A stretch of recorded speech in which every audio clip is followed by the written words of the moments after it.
Ladies and gentlemen, welcome to another WWE Reddit video. This is, of course, the series where you can submit your photos, videos, memes, questions, or anything related to the world of professional wrestling over on the Santi Zap Videos Reddit page. So if you'd like to be featured in the next WWE Reddit video, make sure that you check out the Reddit page. There's a link in the description for you. And as always, don't forget to subscribe to this channel, ring the bell for notifications. If you're a wrestling fan, I know you're going to fall in love with this YouTube channel because we always upload daily wrestling content. And if the daily wrestling content here isn't enough, consider coming over to the Patreon, patreon.com/SantiZap, link in the description, link in the pinned comment. You already know. Let's get started. Just a reminder, she's only 38. There are older stars just now getting a push at the main event titles. This is very true. A lot of people don't realize that AJ Lee falls in the same age bracket as pretty much all of the main eventers not named Rhea Ripley on the main roster right now, because you've got the likes of Becky Lynch, Bianca Belair, Naomi, Charlotte, Bayley. They're all within the same age range of AJ Lee, which in essence means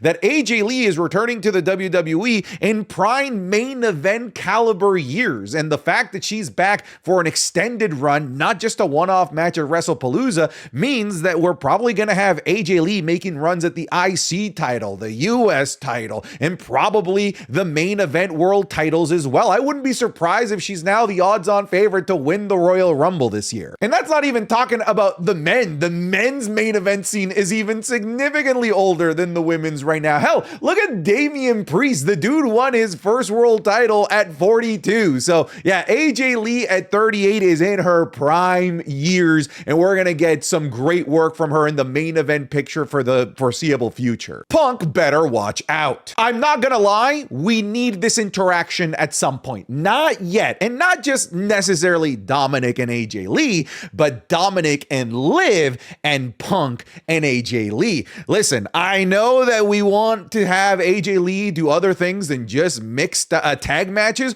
but there's still another great mixed tag match on the table that could absolutely be a headliner for any show that they take on. The match between Punk and AJ Lee and Dominic Mysterio and Liv Morgan. Make it happen. Take my goddamn money. They finally reunited. This really is a cool full circle moment, considering the fact that AJ Lee said that she's your favorite wrestler's favorite wrestler, and it's 100% true. There's an awesome picture that's circulating from when Roxanne Perez was 13 years old, just marking out about meeting AJ Lee. So I'm sure even, in her 20s, that this is probably such a cool moment for Roxanne Perez to be able to work in the same company as her women's wrestling idol. Now, it's cool that they've met and whatnot, but what we need is a feud. We need some matches. And somebody mentioned this in my Twitch chat. Now, I doubt WWE will get like this dark and this violent, but they could basically recreate the MJF and CM Punk feud that culminated in that brutal dog collar match in AEW and do it with AJ Lee and Roxanne Perez. There's a great blueprint for an awesome fan turned wrestler versus wrestler that they were a fan of feud that exists already that they could just copy and paste. Seth Rollins was part of 3 of the biggest returns in WWE. That's right. So he was there for Cody's, for Punk's, and for AJ Lee's. Look, I'm just saying, this is a good signal to demonstrate to the world that Seth Rollins is just the GOAT, man. Like, this is who you want to return against. This is who you want to make your first interaction with when you return to the WWE, because working with Seth Rollins is just instant money. Never say never in wrestling. They said Punk won't return. He did. They said Brock won't return. He did. They said AJ Lee won't return. She did. And one day, so will Dean. I do think that it's likely going to happen. The reason why Dean Ambrose left WWE in the first place was because of the horrible, atrocious booking from Vince McMahon that he was being forced to have to do on TV on a weekly basis. I don't think anybody blames the man for leaving WWE, and he went on to have a wonderful career in AEW, helping prop up that company and being one of the cornerstones at creating another mainstream wrestling organization in North America, which is just good for everybody. But I do think that he will return one day with Vince McMahon out of the picture, with how WWE has been treating and booking AEW talent that have returned to the WWE. I mean, if I'm John Moxley, and I'm weighing the options. Now WWE is no longer this place that I never want to return to, but now a place that I would definitely like strongly consider. Imagine showing this to someone back in 2021, 2022. Yeah, I mean, you would think that this photo is either AI generated. AI wasn't that good back then. Go look up Will Smith eating spaghetti with AI back in 2022 when that originally came out, and you'll see what I'm talking about. But I would also just think that this is like an interdimensional traveler showing me a photo of an alternate reality where things never went south with CM Punk, and CM Punk is a 13-time world champion, where AJ Lee has been at the top of the mountain in the women's division and has led women's wrestling to a new echelon. But no, like all it is just Jack Perry saying real glass, and it led to this. AJ Lee is back, people. All right, okay. Yeah, this joke has been made a million times, but here you go. Joe Hendry's best breakthrough entrance. Part of this gimmick. Like, he just turned into the Kool-Aid man when he was summoned because somebody said his name.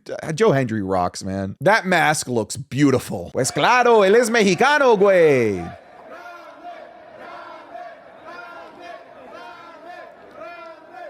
I do genuinely wonder, like, what is going through alleged Ludwig Kaiser's head right now as this thing, this El Grande Americano temporary, I'm taking the mask until Chad Gable allegedly returns, has now gotten so over by magnitudes of like 10,000 more than anything that he did without the mask. He's like, you're stuck as El Grande Americano, buddy. This is you now. This is what you do. You are El Grande Americano for the rest of your life. I guess we need to start going to house shows. I heard about this and I'm so mad that I wasn't there. Like, are you kidding me? Oba and Rusev. Woo-hoo!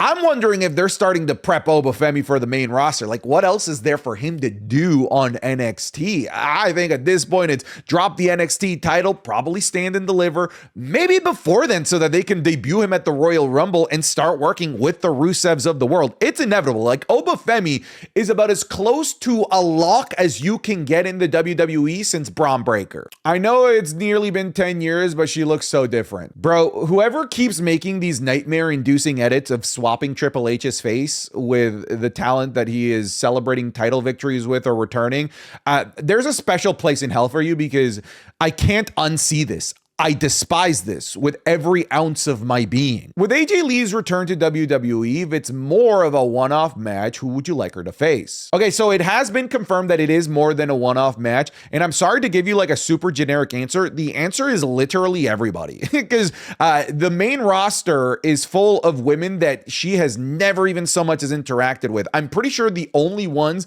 that she's had proper interactions with are Natalia, Nikki Bella, and what, like Naomi? Yeah, Naomi would have been there as well, but that's a completely different Naomi. So yeah, dude, like literally everybody. Becky Lynch, we're already getting there. Charlotte has to happen. Bayley absolutely needs to happen. Rhea Ripley, Liv Morgan is really high up there. Tiffany Stratton, literally everybody. Don't ever break them up. Girl, don't do it. It's not worth it. I'm not gonna do it, girl. I was just thinking about it. I'm not gonna do it.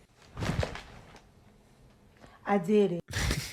I'm sorry to break it to you. They're going to break up, and it's going to break your heart, but they're great together. Roxanne Perez's reaction to AJ Lee returning tonight on Raw. I know she's a heel, but dog, you can't contain your smile when something like this happens, right? Come on. We need this feud. We do need this feud. Absolutely. CM Punk, I would never put my hands on a woman. Also CM Punk. Hey, listen, it was a different time back then, and it was a different Punk, okay? Wepa.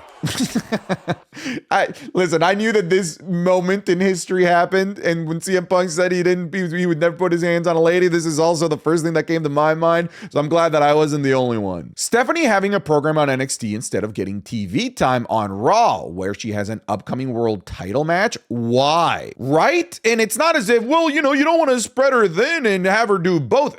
You're literally on screen right now with Rhea Ripley and Tiffany Stratton, who are both busy with storylines appearing appearing on every episode of Friday Night SmackDown and Monday Night Raw. So I don't even want to hear that as an excuse. I have no idea what's going on with Stephanie Vaquer. I have no idea why they canceled the contract signing. I am concerned, 1,000,000% concerned with how WWE is booking arguably their best women's professional wrestler right now. I don't mind her doing a program in NXT. That's great. But like, let's maybe push the fast forward button on her storylines on the main roster at the same time, please. I'm calling it Paige return is next. I've been seeing a lot of people say this. I don't mind the idea of a Paige return. If that happens, great. I think that'll be a cool moment. However, these really aren't that comparable. And I'm not saying that Paige isn't as good as AJ Lee in the ring or anything like that. What I'm saying is that the circumstances in terms of the relationship with the WWE are completely different. AJ Lee is somebody that left on her own accord because she herself didn't want to be in wrestling anymore, didn't want to be part of WWE anymore.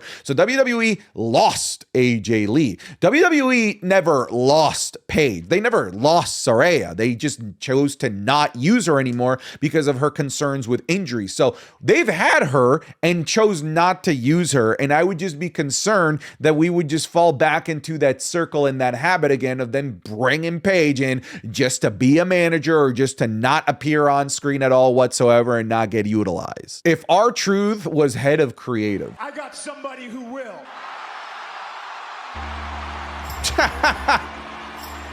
Yeah, okay, AJ Styles, the wrong AJ. Yeah, okay, all right. All right, that's good. That is good. That would be something that R-Truth does. WrestlePalooza ending. I'm coping. That is just... Well, now I get it. Yeah, I'm coping. I'm Edge. Okay, that makes sense. Look, it's not going to happen. People believe that his contract is up in October. I don't think that there's any actual credible information that says that. And if it does, he's been injured for so much. And we know that Tony Khan loves to put on injury time on top of contracts. This isn't going to happen. If it does, my goodness, will I mark out? Oh my God, yes, I will probably melt into a puddle. Like 15-year-old Santi would be losing his mind if this actually happened. Bro died. Nasty. That's actually a super nasty move. Like that's cool as hell. I could genuinely, dude, you know who would do this? Penta and Rey Fenix, which hopefully they reunite sometime soon. Is this what LA Knight wanted?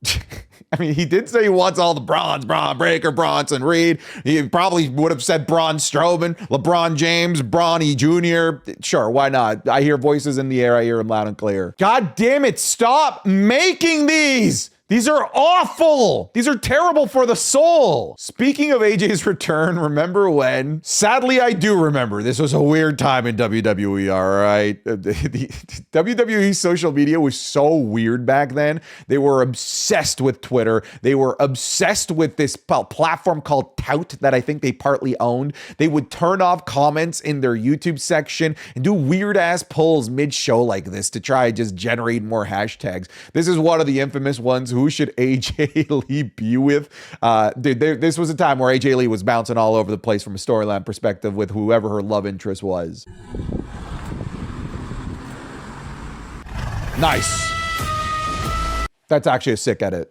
Good transition. Well done. Sami's US title open challenge can be risky for him. He'll have to win every week to keep the challenge running, and there's a very online negative sentiment of Sami pulling out victories. I think that's an interesting, conversation piece that you bring in. I think it really depends on who answers these challenges and how the match goes. I do think that you are right to a degree, right? Like there is this online negative sentiment about him winning all of the time, and if he is going to be booked to win all of the time, it's going to just fuel that online negative sentiment even more. However, I think a lot of the online negative sentiment from Sami winning is because sometimes he wins matches in feuds that he shouldn't be winning from like a logical storyline perspective. This wouldn't be one of those situations. I don't think people hate Sami Zayn winning. People just hate when Sami Zayn wins when it doesn't make sense. But if he's doing an open challenge, it absolutely makes sense for him to to win week after week after week. I don't think that this is going to fuel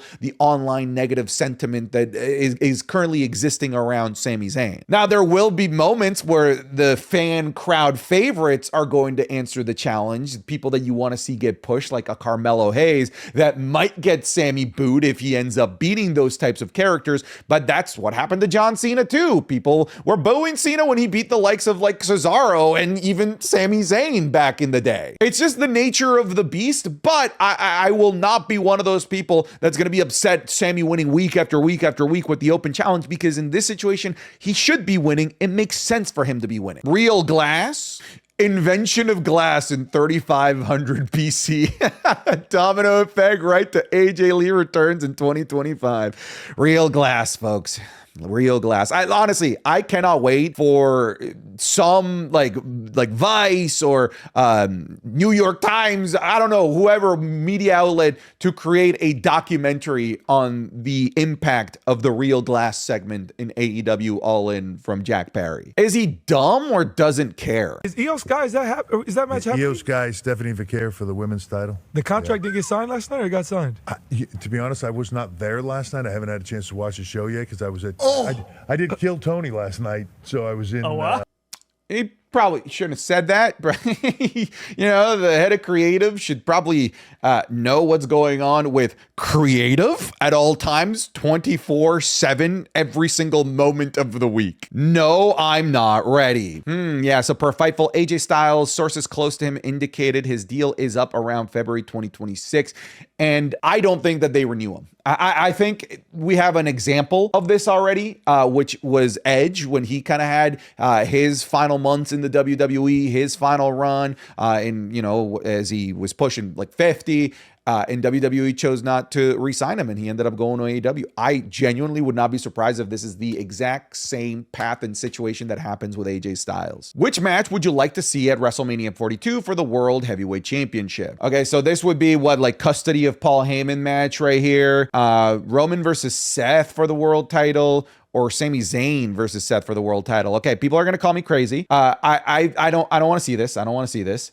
Really at all, considering we already got the triple threat at last year's Mania. This, I want to see the match. I don't want to see it for the world title, because it kind of makes Roman a hypocrite to go after the title that he himself called the loser's belt. Out of these three, I'm picking this one. If it's specifically for the world title, I think I'm going here. Triple H on WWE event tickets being expensive. I don't give a fuck about poor people. If you can't afford to go to my show, then get your money up, broke boy. Yeah, this sounds exactly like the game. Stop being broke. Full circle moment 2025, 2015. I love this. I love this full circle moment, considering right now, it seems like the narrative of John Cena's retirement tour is full circle moments. We've got a full circle moment with CM Punk already. We've gotten full circle moments with R-Truth, with Randy Orton, with Cody Rhodes even, and here we are. It's going to be more of this. It's going to be more of a nostalgia dump right into your dopamine centers of the brain with stuff like this for the rest of his retirement tour. This is insane. Okay, so I haven't watched any WWE Evolve, but I hear there's some good stuff there. That's a sick move. That's a sick move. I like that. I like that, man. I should probably start giving Evolve a chance. It's really just a matter of like, man, I already watched like freaking 10 hours of wrestling every single week. I don't know that I can make time for another show. A fan video of CM Punk leaving the arena with WWE Championship Money in the Bank 2011. Wow. Dude, that's history right there. This guy with his flip phone captured history. I've never seen this. Nowadays, this footage would exist left, right, and center if something like this were to happen. But back then, man, phones weren't that big. Like, I didn't get a cell phone until like Actually, I got my first cell phone in 2011, and it was some bum-ass BlackBerry from like 2003 without a camera. I mean, he's not wrong. No, I would never put my hands on a lady. Thankfully, I got somebody who will. Oh my. All right, we're ending the video there. All right, goodbye, everybody. Goodbye. Yeah, all right, get out of here.